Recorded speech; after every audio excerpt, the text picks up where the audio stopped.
To a video that I did yesterday that I just titled Dirt. So this is going to be Dirt Part 2 because I don't feel like being super creative with double barrel titles today. So look, you have to, you're going to have to, like, if you're following some of the real estate stuff that I talk about, you kind of have to see some perspective. So I'm going to give you my perspective. You can have a different perspective all you want, but I'm going to give you my thoughts on this. I know I've said this before, but I'm going to say it again. When you have people, this is why it becomes annoying. There's a lot of people that are on the so-called political right that complain that everybody on the left, they just keep voting for bigger taxes and they keep voting for all this crazy shit because they don't own property, and so they keep voting for all this stuff. Like, well, then what you should want then is for them to own property, right? Well, they should own property. Okay, then you should want them to. Then you should want to encourage them to buy property, right, and own it and so on, right?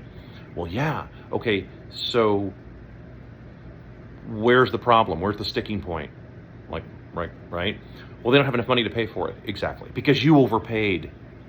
Come on. It's because you paid too much. You guys play Monopoly, right?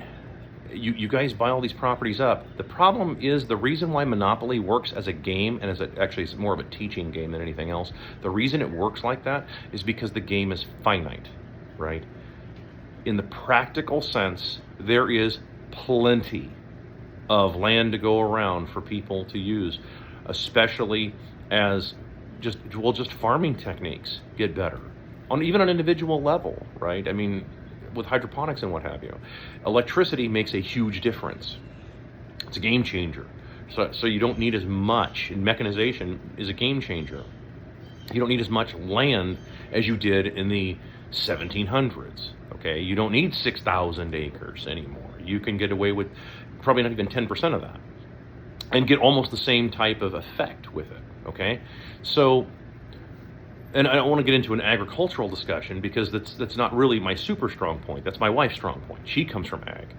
But I'm just telling you from the real estate standpoint, the reason why you guys go around and you're like, oh, I'll pay anything for this 322 shit box in a bunch of neighborhoods.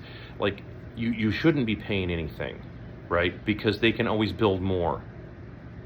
Do you follow? And what's happened is that a bunch of people have said, no, we don't want any more building.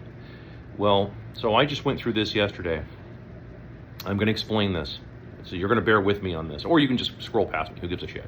I don't really care. I'm just telling you that this is the conversation I had with somebody yesterday. A man that I really like, and I was out with we were out with this couple, and we were having a great time and stuff. And part of the conversation came up with, about real estate, because it's what we talk about occasionally. And one of the things that I pointed out was, I gave an example. I put the napkin on the table and I showed.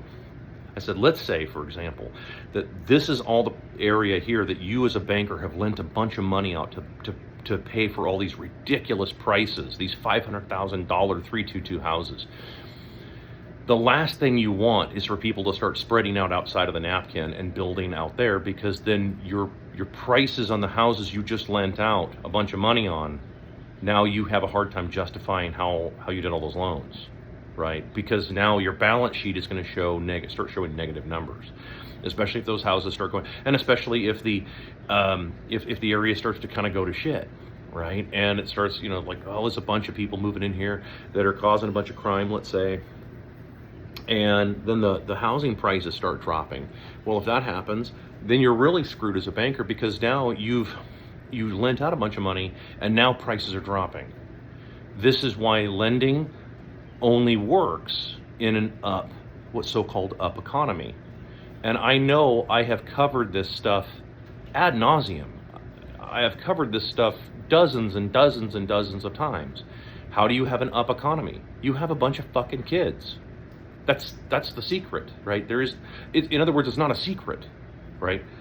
Number one, what kind of currency does your country have? Number two, are your people having kids? Are they even replacing themselves, or are they having greater than replacement? If they're going to have greater than replacement, then you're going to have a boom. You're going to have a boom economy. Hence the name, the sobriquet, baby boomers, right? That's where that comes from. So you're going to have a boom economy as a result of that. We are on the backside of that. It's not a bust, it's regression to the mean. Covered this too. So when I see the complaints, and this is where I was going back to this, because somebody commented about this, and when I point out like the dirt problem, okay, like you want people to own property, you just want them to pay a whole bunch of money for something that they can't afford. So in other words, what you've done is you've created well, coming up on 3 generations of people now who cannot afford to pay for any of the stuff that you want, for any of the land that you have overpaid for. You don't want to take a loss on it because you know you paid a bunch of worthless dollars for it.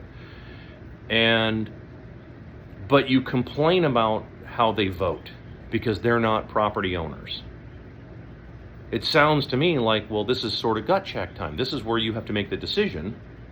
I'm talking to the right-wing cocksuckers out there, all of you right-wing dickheads that think that like that you've got a lock on a debate because you can go on a debate stage, you know, Ben Shapiro style or whatever, that other fucking guy who goes and he debates a bunch of 19-year-old morons at a college campus. I notice you guys don't bring that shit to me because you can't. I will hand you your ass if you talk to me about that stuff, because I'm just going to point out like, well, okay, then why don't you lower your price and then they can buy the property and then they'll vote differently.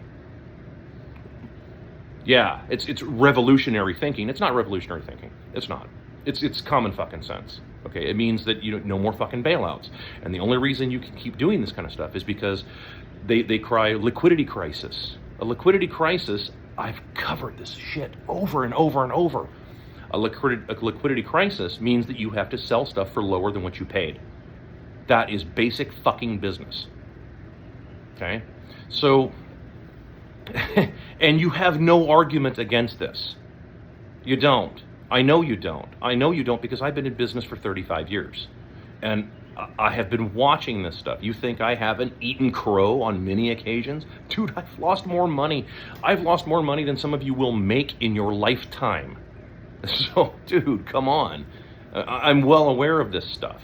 So, when I point this stuff out, it's like, well, look. And I'm not on the right or the left, right? But I mean, the right is getting really annoying to me. It's why I'm saying this. And the left are just like mentally ill people, most of them.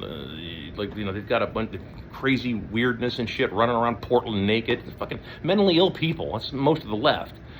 Yeah, it's sort of like picking on the special kids.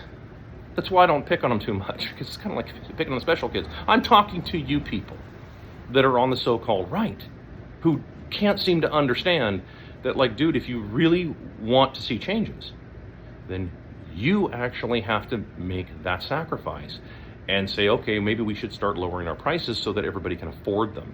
And then maybe they'll change their positions. Of course they will. We all know that. That's once again, that's common sense. We all know that generally speaking, when you have a population that owns their property, right, they tend to start voting differently. They tend to start have an opinion on property taxes. They tend to develop an opinion on some of this stuff.